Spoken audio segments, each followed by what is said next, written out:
nous terminons la période des fêtes de Tishri par une fête particulièrement joyeuse, la fête de Simchat Torah, ce qui signifie littéralement la joie de la Torah. Dans la Bible, cette fête est appelée Shemini Atzeret, le 8e jour de clôture, parce qu'effectivement, on va clôturer cette période. Mais au fil des ans, le terme Simchat Torah s'est imposé parce qu'effectivement, on a pris l'habitude, à cette date-là, de terminer la lecture annuelle du rouleau de Torah et d'immédiatement recommencer un nouveau cycle.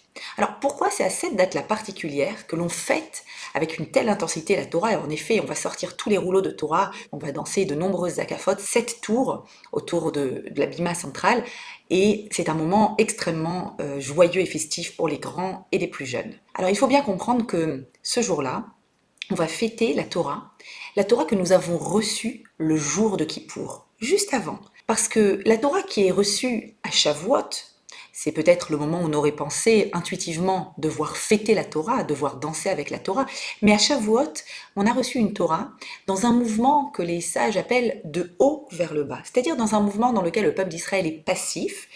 Il a une acceptation passive de la Torah. Il accepte la Torah, il la reçoit, mais il n'est pas demandeur de cette Torah. Alors que plus tard, à Yom Kippour, lorsque Moshe va descendre du Sinaï avec les 2e tables de la loi, rappelons-nous la chronologie, 40 jours après le don de la Torah, il y a eu le veau d'or, et puis l'espoir de réparation, la demande de pardon de Moshe pour le peuple d'Israël, et au terme de 80 jours de supplication, eh bien, c'est le jour de Kippour, où Moshe va descendre avec les 2e tables de la loi. Et ces tables-là, cette Torah-là, celle de Kippour, c'est celle qui envisage la chute de l'homme. Sa chute, mais aussi sa capacité à se relever et à réparer ce qui a été abîmé. C'est vraiment la Torah qui crée cette proximité extraordinaire entre le peuple d'Israël et Hachem et entre les différentes parties du peuple d'Israël.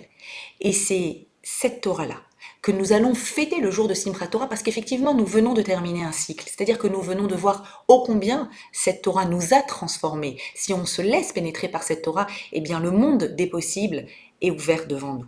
Et donc, en fait, dans la période des fêtes de Tishri, le mouvement est symétrique. C'est un mouvement du bas vers le haut. C'est le peuple d'Israël qui supplie, qui demande à Dieu de retrouver la proximité d'avant. Cela mérite effectivement que l'on sorte les livres de Torah et que ce jour-là précisément également, on prie pour la pluie dans le monde. Effectivement, dans toutes les synagogues, on va faire la fameuse prière des pluies pour que l'automne arrive et que la terre puisse se regorger d'eau et se fertiliser pour pouvoir de nouveau produire ce qu'elle a à produire.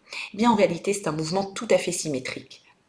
De la même façon que nous avons, durant les fêtes de Tishri, découvert à quel point on était capable de nous relever, de réparer, de se laisser pénétrer par une Torah qui donne du sens à tout ce que nous vivons, une Torah qui nous transforme. On s'est donc laissé transformer. Et de la même façon, eh bien, on souhaite que la terre, elle aussi, puisse se laisser pénétrer par des eaux fertiles pour qu'elle puisse donner naissance à tout ce qu'il y a de plus beau à l'intérieur d'elle. Cela explique certainement pourquoi, dans certains rites de la prière, eh bien, on va lire le texte suivant.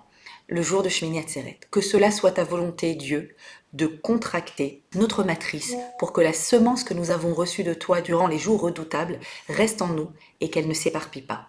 De même que la terre se referme en hiver sur la graine pour la faire germer, ainsi ferme notre matrice pour que ta lumière grandisse en nous.